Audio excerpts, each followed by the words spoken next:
Buenas, continuamos en esta séptima parte con problemas de balance, masa y energía. En este caso vamos a trabajar con problemas de balance de energía. Pues bueno, vamos a iniciar principalmente con problemas de calor sensible y calor latente. Para ello vamos a trabajar con el problema que se presenta a continuación, donde dice 5 kilogramos de hielo a menos 10 grados centígrados son calentados hasta fundirlos a 0 grados centígrados y continúa el calentamiento hasta evaporar el agua.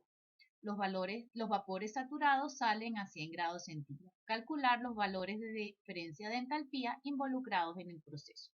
Como ven, el problema nos da los datos del calor específico del hielo, el calor específico del agua, el calor latente de fusión y el calor latente de vaporización. Si hacemos nuestro grafiquito de cómo varía la temperatura en función de la entalpía, tendríamos la forma que se presenta allí.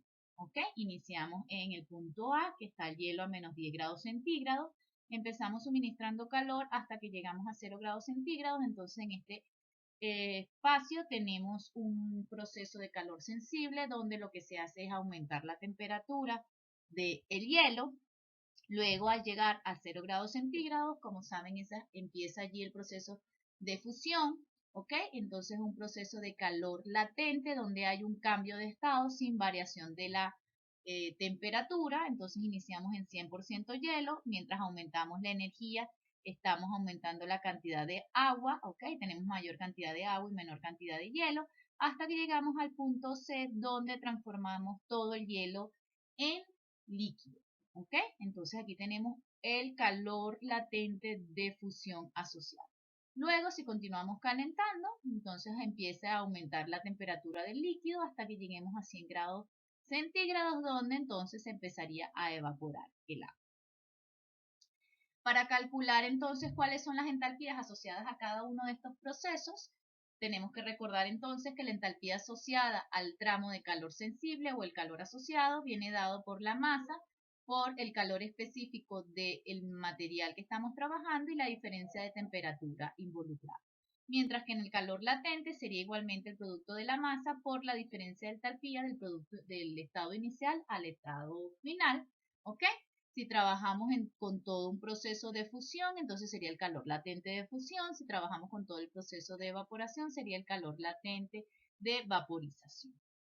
Entonces, para calcularlo, bueno, en el tramo AB, como dijimos, tenemos involucrado un proceso de calor sensible, donde el hielo está aumentando su temperatura.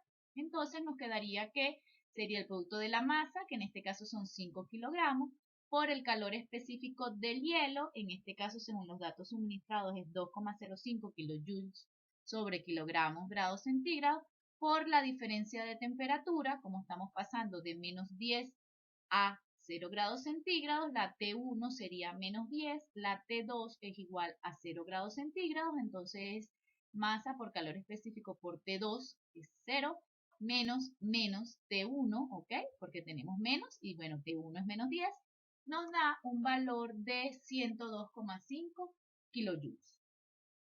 Para el tramo BC, entonces es calor latente, sería igual a la masa por la diferencia de entalpía. En este caso estamos en un proceso de fusión, entonces sería el calor latente de fusión porque estamos fundiendo en todo el hielo. Según los datos, el calor latente de fusión es 333,2 kilogramos, entonces sería 5 por ese valor, obteniendo un valor asociado al proceso BC de 1600,66 kilojoules. Para los otros tramos C y D, entonces igualmente tenemos un proceso de calor sensible, y en el C y D, y entre el D y el E tenemos un proceso de calor latente, y con las mismas ecuaciones y utilizando los valores correspondientes, podemos obtener las diferencias de entalpías o los calores asociados a cada uno de esos procesos.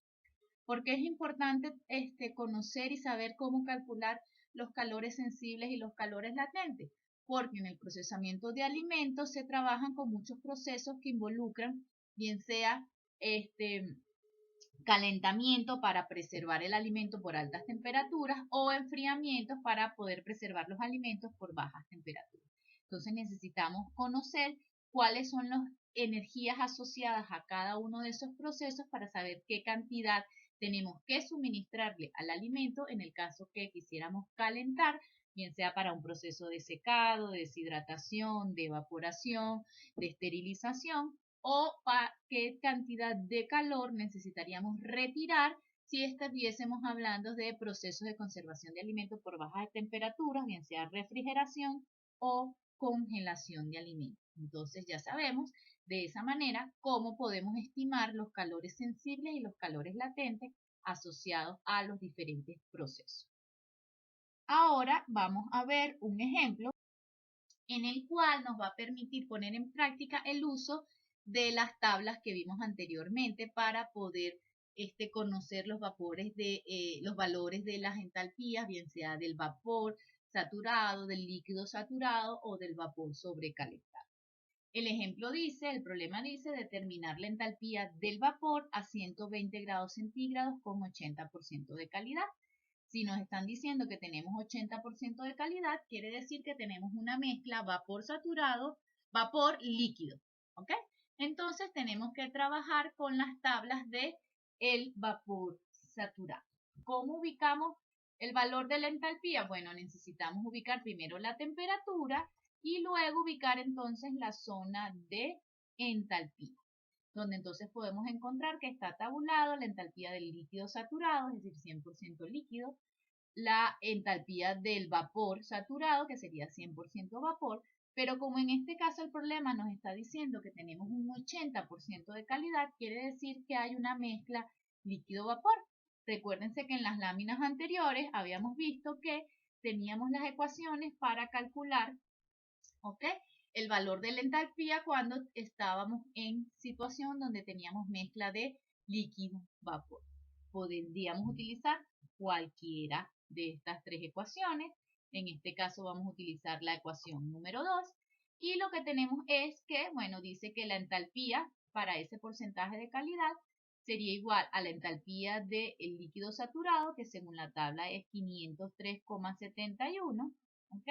Luego viene por el valor de la calidad. Recuérdense que la calidad viene expresada en fracción, no en porcentaje. Entonces, si me están diciendo que es un 80% de calidad, pasamos a 0,8 y luego me dice que es Hg menos Hf y bueno, vemos que el valor de Hg, que es la entalpía del vapor, es 2706,3.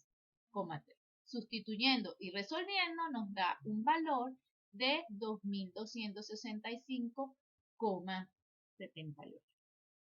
¿Por qué es importante aprender a trabajar con estas tablas? Bueno, porque muchas de